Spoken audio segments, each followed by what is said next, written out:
Assalamualaikum warahmatullahi wabarakatuh. Alhamdulillah, alhamdulillahilladzi hadana lihada. Wa ma kunna linahtadiya laula an hadanallah. Asyhadu an la ilaha illallah wahdahu la syarikalah. Wa asyhadu anna sayyidana wa nabiyyana Muhammadan abduhu wa rasuluh. La nabiyya ba'dah. Allahumma salli wa sallim wa barik wa karim wa azim ala hadan nabiyil karim Sayyidina wa maulana Muhammadin wa ala alihi wa ashabihi ajma'in wa la khawla wa la quwwata illa billahil aliyyil azim. Saudaraku seiman yang dimuliakan oleh Allah Subhanahu wa taala. Alhamdulillah wa syukrulillah, pada kesempatan kali ini kita masih dipertemukan oleh Allah Subhanahu wa taala dalam suasana thalabul ilmi.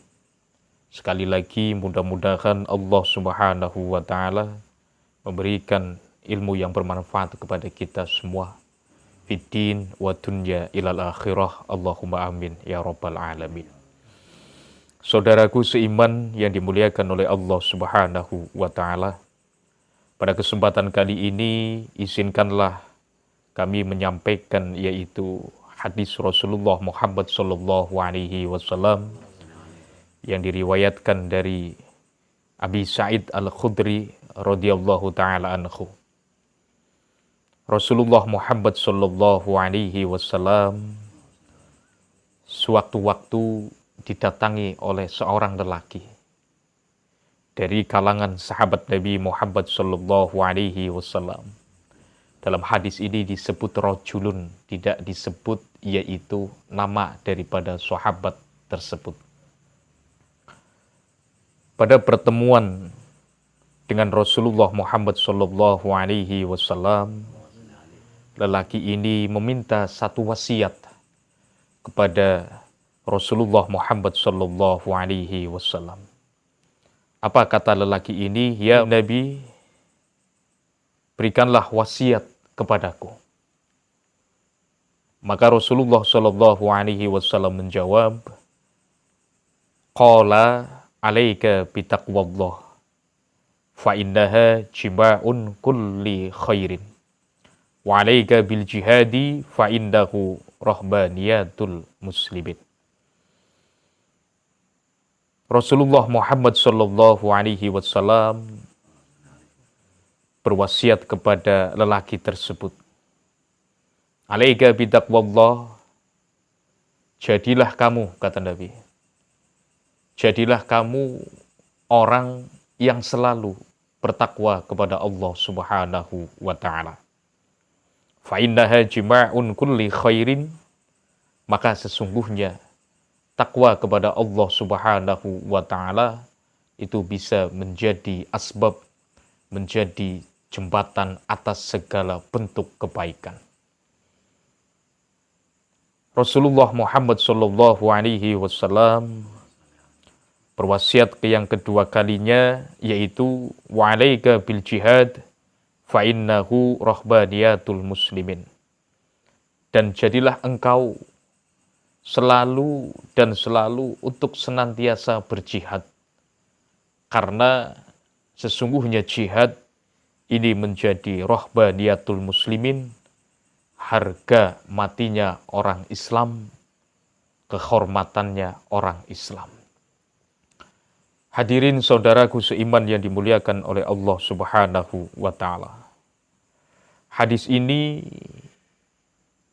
hakikatnya yaitu mengajarkan kepada kita semua bahwa betapa pentingnya dan harusnya kita bertakwa kepada Allah Subhanahu wa taala.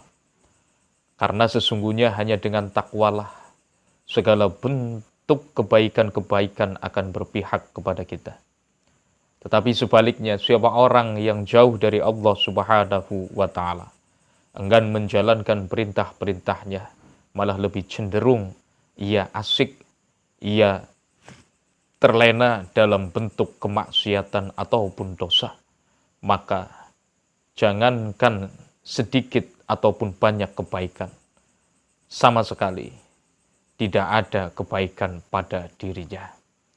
Dan berjihadlah, berjihad karena Allah Subhanahu wa Ta'ala, karena sesungguhnya jihad yaitu kehormatan atau harga mati bagi orang Islam. Tapi kalau kita berbicara tentang jihad, jihad yang paling penting yaitu jihadun nafsi, yaitu memerangi hawa nafsu yang ada pada diri.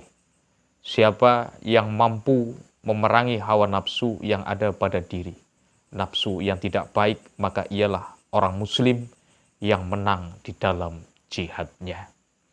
Hadis ini diriwayatkan yaitu dari Abi Sa'id Al-Khudri radhiyallahu taala anhu. Sedangkan dalam riwayat lain, Imam Muslim mengatakan bahwa wasiat Rasulullah Muhammad sallallahu alaihi wasallam kepada lelaki tersebut yaitu wa alaika bidzikrillahi taala. Nabi berwasiat kepada lelaki yang mendatanginya untuk selalu berzikir kepada Allah Subhanahu wa Ta'ala.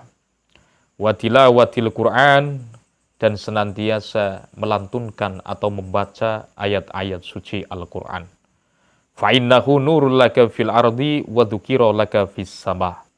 Maka sesungguhnya siapa dari umat Nabi Muhammad sallallahu alaihi wasallam yang sering berzikir kepada Allah Subhanahu wa Ta'ala, tidak meninggalkan zikir kepada Allah Subhanahu wa Ta'ala, dan ia pun sering membaca Al-Quran, maka ia akan memperoleh cahaya di atas muka bumi. Wadukiro laka fis sama, dan namanya akan disebut para penduduk langit, artinya akan disebut oleh para malaikat. Wahzan lisanaka illa min khairin. Dan dalam riwayat Muslim, Nabi berpesan kepada lelaki tersebut di samping untuk selalu berzikir kepada Allah dan membaca Al-Quran, Nabi berpesan, wahzan lisanaka illa min khairin, dan jagalah mulutmu kecuali terucap hal-hal yang baik. Fa'innaka bidzalika takhlifu syaitan, maka sesungguhnya siapa yang mampu menjaga mulutnya kecuali keluar ucapan di ucapan-ucapan yang baik, maka sesungguhnya ia bisa mengalahkan syaitan. Hadirin saudaraku yang dimuliakan oleh Allah Subhanahu wa Ta'ala. Hadis ini diterangkan oleh Al-Faqih bahwa wasiat yang pertama yang diriwayatkan oleh Abi Sa'id Al-Khudri ini mengenai tentang takwa seorang hamba kepada Allah Subhanahu wa Ta'ala. Siapa yang mampu menjaga sikap takwanya kepada Allah Subhanahu wa Ta'ala dengan cara ayajtaniba amanahullahu anhu wa ya'malu bima amarallahu ta'ala bi. Siapa yang mampu, dia akan diberi kebaikan-kebaikan oleh Allah Subhanahu wa Ta'ala. Menjaga kewajiban dan meninggalkan larangan, ia akan memperoleh kebaikan-kebaikan dari Allah Subhanahu wa Ta'ala. Dan barang siapa yang mampu menjaga lisannya kecuali di jalan yang baik, terucap yang baik, berkata yang baik, maka sesungguhnya ia mampu mengalahkan musuh yang nyata, yaitu syaitan. Wa'lam annal insana la yaghlibu syaitana illa bisukut. Dan ketahuilah bahwa sesungguhnya manusia itu tidak mampu mengalahkan setan kecuali dengan cara diam. Jadi kesimpulannya bahwa antara takwa dan diam ini dua sikap yang luar biasa. Dua sikap yang luar biasa.